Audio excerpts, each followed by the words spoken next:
Across Canada Spotlight. I'm Mike Arsenault. Every week we take a look at a handful of the most interesting and entertaining stories produced across the Global News Network. First up this week, a water rescue in Okanagan Lake in BC.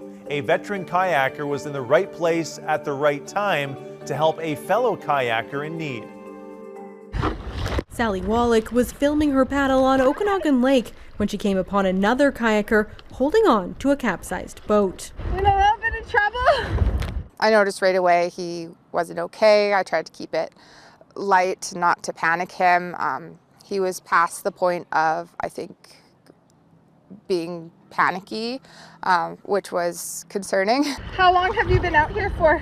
She believes the man was in the water for more than 45 minutes and that he got into trouble when the wind picked up dramatically, changing conditions on a formerly calm day. Was wearing his life jacket, so he had all the right things. He had his phone. He was just very unlucky to have the weather turn in such an unpredictable way. Keep going, remember to breathe. She got him to hold on to her boat and started to paddle. And I was just getting him to kick a little bit, trying to keep warm. And then his eyes started closing and started to really go limp. And that's when I was like, what do I do now? Because he's about to let go of the boat, I think. Can you keep your eyes open for me? She ended up getting into the water with him, got him draped over her boat, and flagged down a pontoon boat, which was able to speed the man to help waiting on shore. The whole time paddling back in my head, I thought, like, he didn't make it. So I was quite upset. She'd later learn he did survive, and she believes he was not seriously injured. I'm just grateful that it all worked out. I do kind of think about what would have happened maybe if the pontoon boat didn't come. She's thankful she had enough paddling experience to help and wants the incident to be a safety lesson for everyone. You should have someone with you. You should have people know you're out there on shore. Because quickly changing conditions can turn a fun paddle into a close call. Megan Turcato, Global News, Kelowna. Wow, you can really tell from the GoPro footage that Sally and the man were nowhere close to shore during that encounter. And those waves were pretty nasty. Like Sally said, you don't really want to think about what would have happened if the pontoon boat didn't show up. But I'm happy to hear that story had a happy outcome. To Alberta now. Music has been a big source of happiness for many during the pandemic. I actually started playing guitar last March for something to do during lockdowns. And a high school band in Calgary has taken some innovative steps to keep playing safely over the past year. A performance recorded last month before the latest COVID restrictions, the young musicians taking all the required precautions. Playing masks, so we have a hole so that we can actually insert our mouthpiece and play.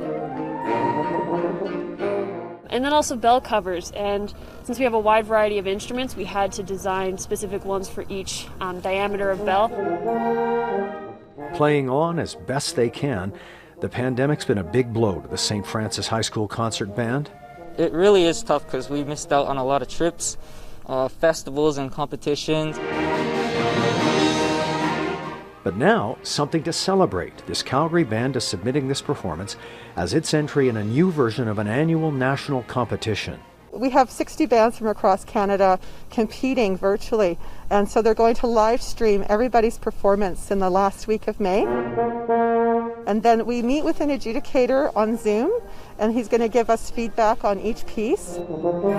Not quite the trip to the in-person competition in Toronto they'd been hoping for, but working together on this has definitely been worth it. You really develop close connections and friendships with everyone, and just being able to follow through with that, especially in a grade 12 year, was very, very important to increasing student morale through COVID.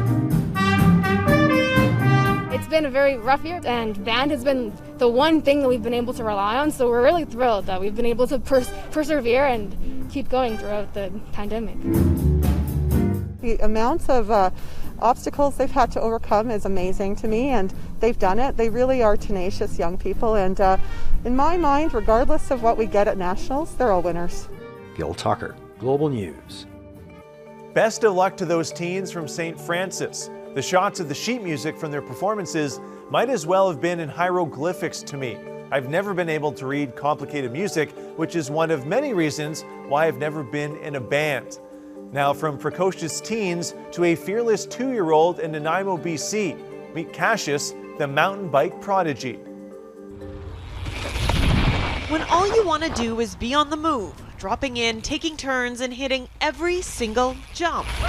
It's tough to sit still. Mommy, no do I. And even tougher when you're just 2.5. Translation, 2.5. Yeah. He's loved bikes since before he could walk. His first word after mom and dad was bike, and he was pedaling before he was even 2. Cassius Weemy hasn't put on the brakes since. Instead, the pedal prodigy is pushing himself every chance he gets. The goal? Do big jumps. He's quite the daredevil. He's brave. He just does things. Even if he's scared, I feel like he just overcomes it and he just takes off. Another thing taking off, the toddler's TikTok. Weemy's account features videos of him riding trails and working on tricks. He knows his way around a dirt bike as well. In a matter of months, his following has grown to more than 35,000, with some videos getting more than 1 million views. He loves the attention. But nothing quite compares to this. Do bigger. 2 wheels, 2 years old, and clearly born to ride. Just watching him do what he loves, it's awesome. Kylie Stanton, Global News.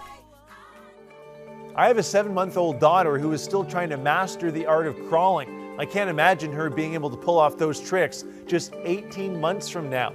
That's just incredible balance and coordination by Cassius. His TikTok account definitely deserves all of those followers and views. To Ontario for our final 2 stories. Now, the only thing cuter than toddlers might be puppies, and there's a baker's dozen being trained for a great reason. Cuteness alert! Feast your eyes on this family of poodle puppies with a purpose. We provide dog guides to Canadians all over Canada at no cost. So we provide 7 programs. We're the only charity that is able to do that in the world. And that means canine vision, hearing, service, diabetic alert, epilepsy, seizure response for people that have epilepsy, autism assistance for children on the spectrum, and facility support for agencies.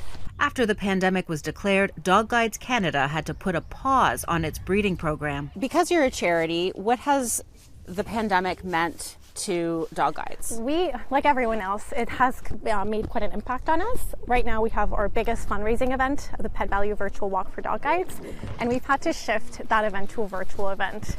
Typically we raise 1.3 million. Last year we raised 500,000, so we're really trying to raise 1.3 again this year. This record-breaking litter of 13 standard poodle puppies is particularly special since they are the first litter born in almost a year. Do you want a little snuggly? COVID-19 restrictions mean the pups are handed out to their foster parents in 15-minute windows during Wednesday's puppy drive-thru in Breslau, Ontario. It's our love of dogs and the fact that they're all going to be something with a future. They're helping other people out, and that was important to the family. The foster families will socialize their puppies and train them until they return to the foundation in about a year, when they will begin their formal training. We've had people that are blind that have been saved from being hit by a truck because the dog essentially stops them from crossing the street. Melanie Zettler, Global News. Well, that was just adorable, and it's just tremendous work by everyone with the charity and the foster families. I'll be perfectly honest, I don't think I could foster one of those dogs because I would have a hard time giving it back after a year. I'd become too attached. I can't imagine my dog Cookie having her for only a year, but it's great that there are people willing to do so. Our last story of the week is about a young boy named Ian with a very unique travel bug. Most ride the TTC as a way to get from point A to point B, but not Ian Welsman.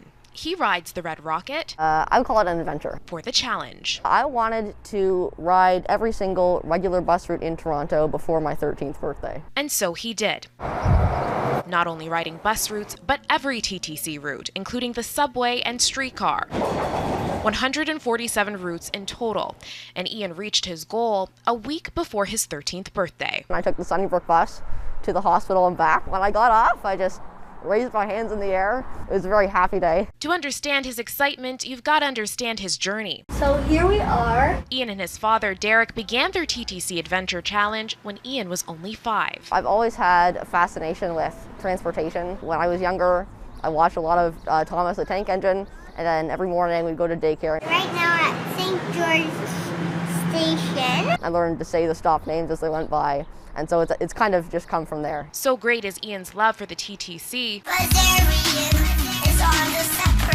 that he even penned a song about his favorite station. On SoundCloud, have a listen. And with Ian, he doesn't need a map to get around.